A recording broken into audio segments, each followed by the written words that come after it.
Ça va être une belle journée aujourd'hui. Quel merveilleux endroit. En plein milieu du marais Poitevin. Aujourd'hui, je vais rencontrer Mathieu Chevalier, qui est batelier ici au cœur de la Venise verte dans le marais Poitevin. J'ai pris contact avec lui et il a accepté de m'emmener dans les grandes profondeurs du marais, avec ses histoires, ses légendes et toute sa connaissance.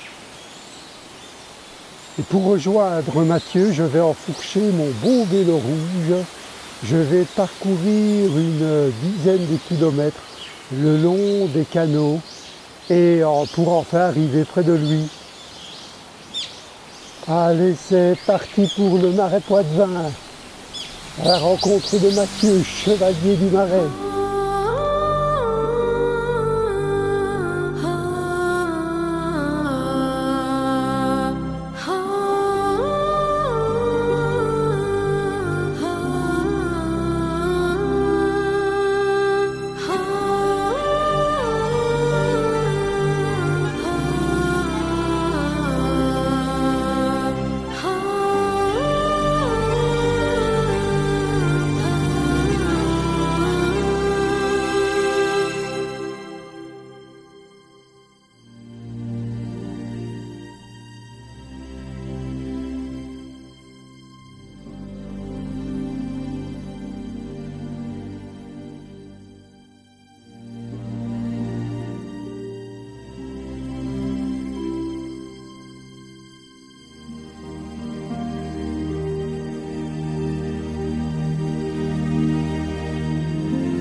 Bonjour Mathieu, enchanté, c'est moi qui serai le guide pour la balade. Je m'appelle Daniel et je suis vraiment impatient de rencontrer le personnage marais. Avec plaisir. J'espère qu'on va se marrer aussi. Ouais, ça devrait le faire carrément. On part pour 2 heures, donc on aura de belles choses à voir, je pense, ouais, carrément. Super. Allez, prête à partir.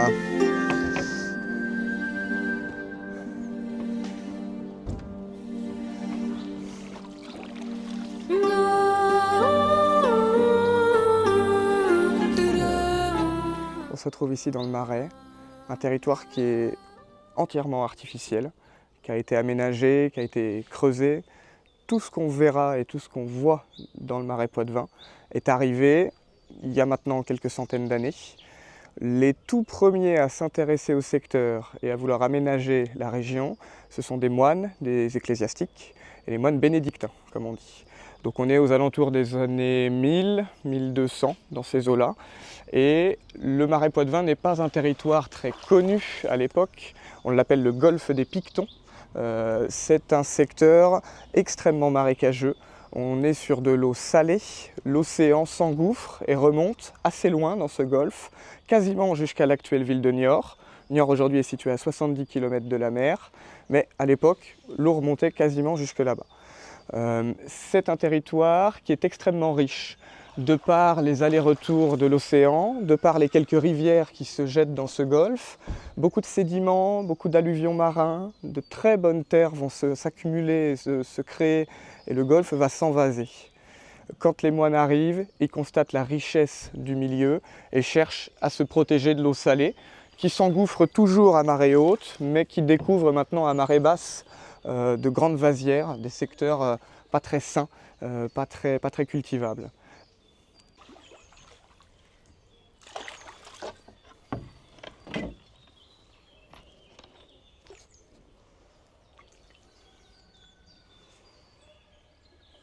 Les premiers peuples et les premiers habitants, si on peut dire, du Marais, ils arrivent à une période où le Marais n'est pas aménagé et où il est encore vraiment un golfe.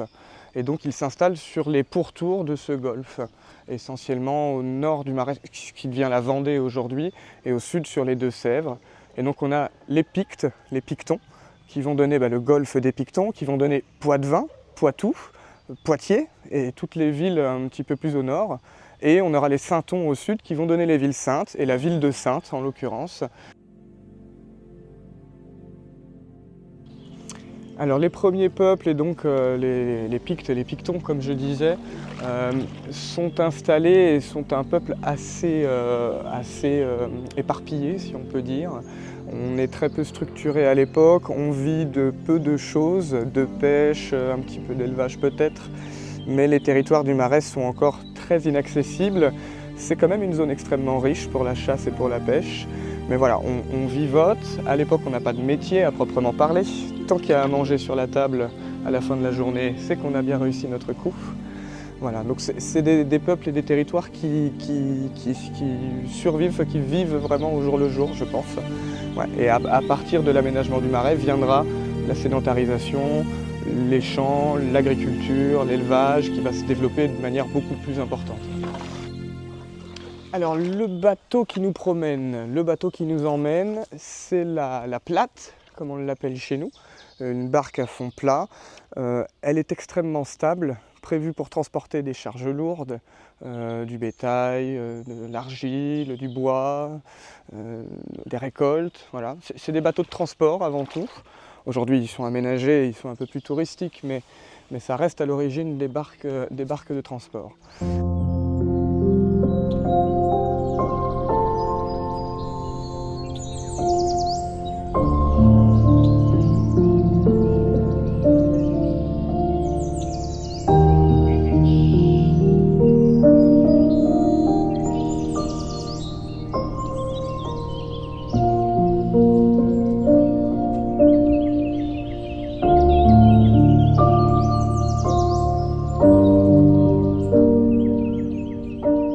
Alors moi je m'appelle Mathieu, j'ai 23 ans.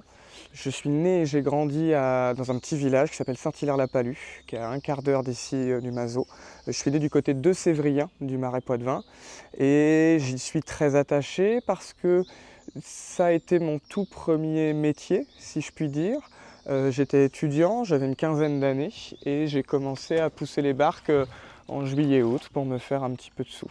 C'est une relation assez particulière. Ma saison commence au 1er avril et se termine à la fin octobre. Je vois le Marais, je vois la nature évoluer sur tout un temps de saison. Je commence au 1er avril, les arbres n'ont pas encore récupéré leurs feuilles. On sort à peine de l'hiver, je vois la nature verdir, je vois les fleurs sortir, les bourgeons exploser. Puis l'été va arriver, ça va être plus sec, les niveaux d'eau vont descendre, mais on est toujours au frais sur les voies d'eau du Marais. Et puis l'automne s'installe, à la fin octobre, j'aurai vu les feuilles jaunir, brunir, tomber sur l'eau, et puis l'hiver se réinstaller, les arbres ont perdu leurs apparats et on se retrouve à des moments où le Marais est tout nu. C'est des ambiances très différentes selon des moments de la journée. Un petit peu de brume le matin ou un petit soleil chaud le soir. Vous voyez, c'est vraiment pas la même atmosphère, mais c'est un paysage changeant. Et c'est ça, je pense, moi, qui me touche le plus au sein du Marais Poitevin. Mon bureau change de jour en jour, que ce soit les oiseaux, que ce soit les arbres ou les feuilles. Ça reste des barques de transport, c'est donc un bateau qui est généralement assez lourd, assez chargé.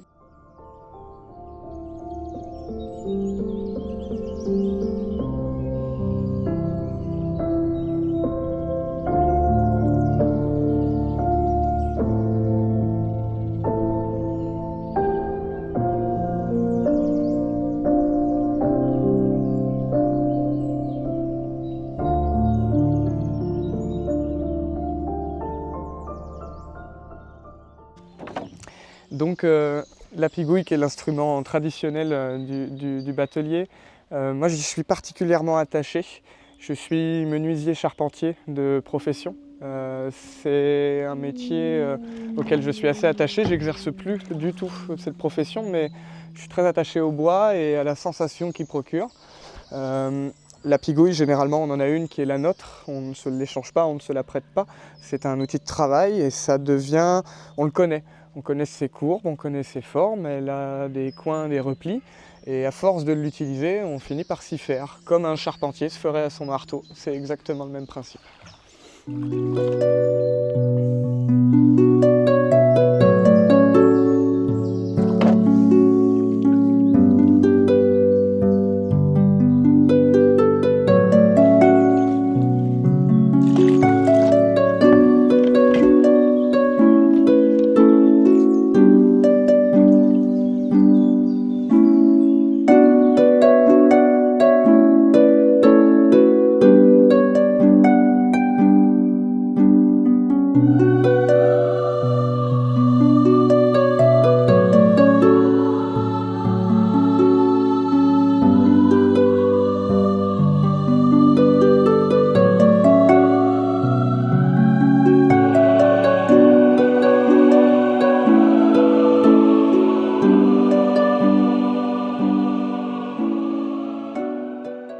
C'est un métier de passion. J'ai commencé, j'avais 15 ans, ça fait 8 ans que je fais ça. C'est à la fois un de mes tout premiers métiers et c'est celui aujourd'hui qui me permet de vivre, de manger, voilà. Donc on peut le dire, je vis de ma passion et voilà, il n'y a pas un matin où je viens pas bosser avec le sourire, quoi. Ça c'est vrai. Depuis que je suis gamin, j'entends mes parents, mes proches, tous les grands autour de moi me dire fais ce qui te plaît dans la vie et tu n'auras pas l'impression de bosser. Enfin voilà, c'est un truc qu'on est tous bercés avec ces mots-là. Moi je l'ai juste pris au pied de la lettre. J'ai pas envie de me lever tous les matins à 8 h pour aller charbonner, rentrer le soir à 17 h, le dos cassé, je mange et je vais me coucher. Non, non, moi j'ai pas envie de ça. Donc j'ai trouvé un métier qui me convenait et qui allait avec ce que je cherche, avec ce que je suis. Voilà, c'est tout. Mais je n'ai fait que prendre au pied de la lettre ce que tout le monde vous dit un peu tout le temps, à dire voilà, fais ce qui te plaît, tu n'auras pas l'impression de bosser. Moi, c'est un truc que j'ai toujours entendu. Et voilà, aujourd'hui, c'est ce que je fais et j'ai pas l'impression de bosser.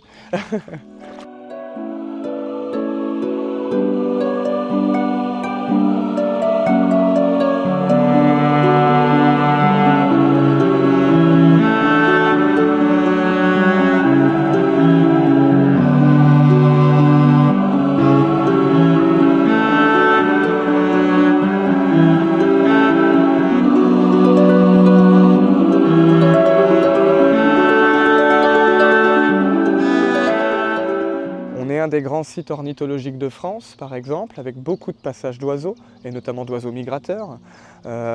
Depuis 2 jours, le loriot est arrivé, un oiseau jaune canari qui vient tout droit d'Afrique.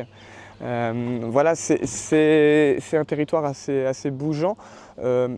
On a, si je ne dis pas de bêtises, un peu plus de 300 espèces d'oiseaux qui passent chaque année au sein du Marais Poitevin, dont 150 qui nichent et qui se reproduisent à l'intérieur du Marais. On est donc un territoire assez vaste, la plus grande héronnière de France, énormément de hérons cendrés, pourprés, garde-bœufs, l'aigrette, la grande aigrette, il y en a tout un tas. Et donc on est un territoire assez riche et assez vaste qui plaît à beaucoup d'espèces distinctes, autant des rapaces que des petits moineaux. Et ça c'est quand même assez appréciable. Ouais. On a des paysages très différents, des bois, des zones boisées assez étroites et au contraire de la grande plaine ouverte, ce qui plaît aux petits comme aux gros. Et voilà, on a un paysage assez divers.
les petits en train de téter.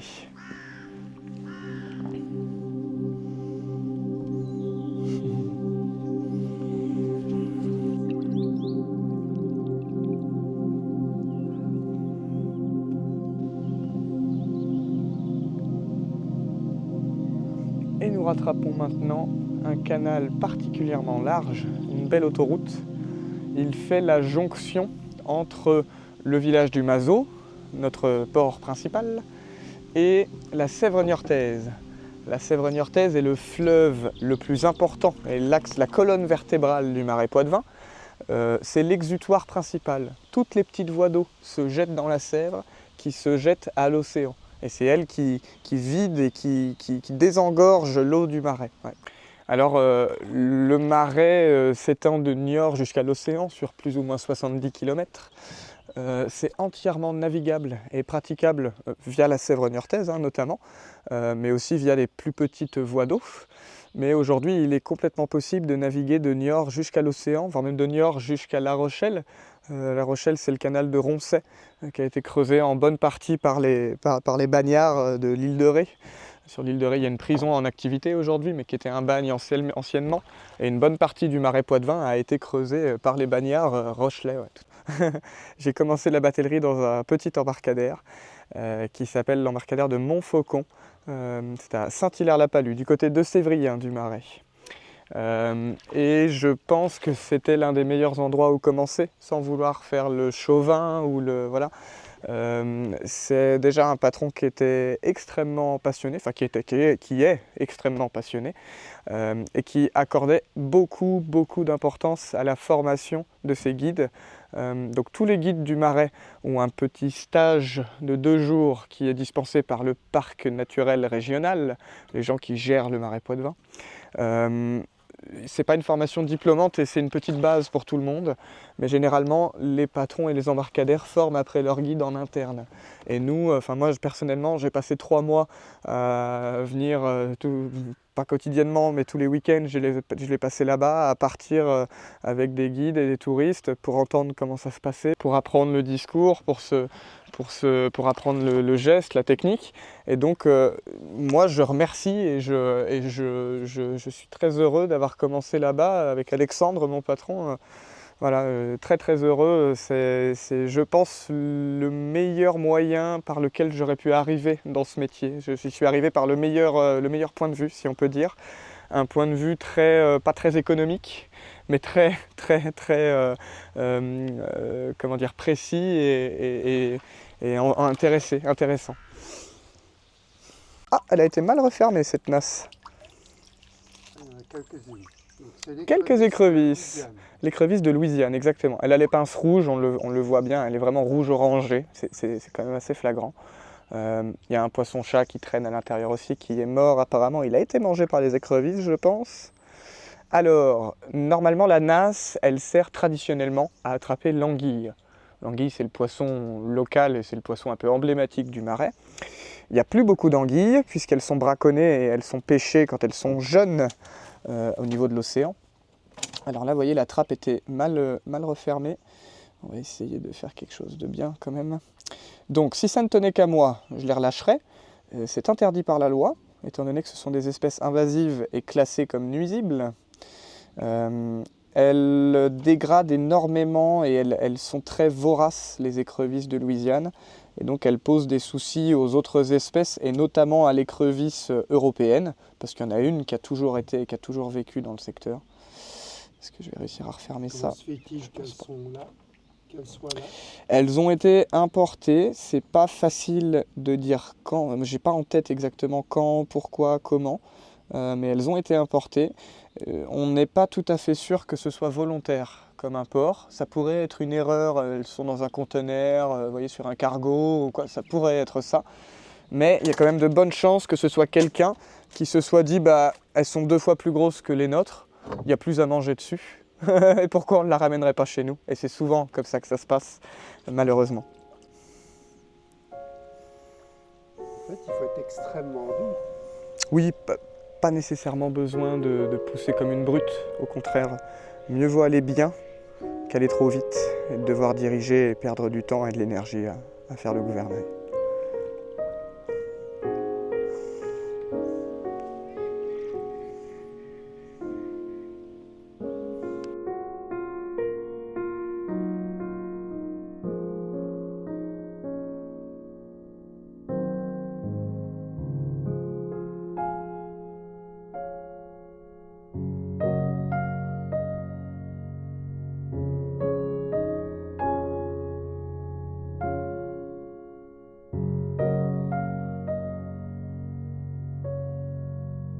l'histoire de la main rouge. C'est une histoire qui commence au moment où une jeune fille qui se promène tombe à l'eau et finit par se noyer. Et aujourd'hui, dans les eaux du Marais, on dit que juste sous la surface de l'eau, on ne voit pas ce qui se passe au fond, juste sous la surface de l'eau, une jeune fille vous attend. Si vous vous penchez trop près du bord, si les enfants mettent les mains dans l'eau, la main rouge vous attrape et vous entraîne par le fond.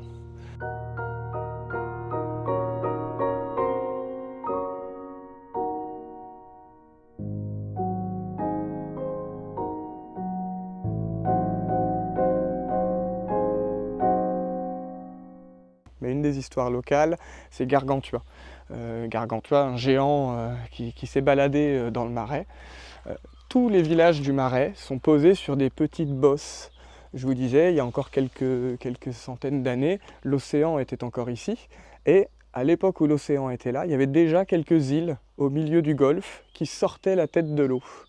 Donc on avait déjà quelques îlots qui sortent la tête de l'eau. Et on explique la création de ces îlots par le géant Gargantua, qui viendrait dans la région, qui s'allonge, qui tombe après un festin, et qui du coup en s'endormant creuse le marais avec sa chute. Il va creuser cette espèce de cuvette, cette espèce d'évier, et on dit qu'il s'est allongé à cet endroit-là. On dit qu'en se relevant et en sautant, la terre collée sous ses bottes, en se décrottant les bottes, il va faire tomber des petites mottes de terre qui vont donner les îles et les îlots du Marais, sur lesquels sont posés aujourd'hui les villages, tous un peu plus en hauteur, pour éviter les inondations, pour éviter la crue. Donc voilà, Gargantua aurait eu un rôle à jouer dans la création du Marais.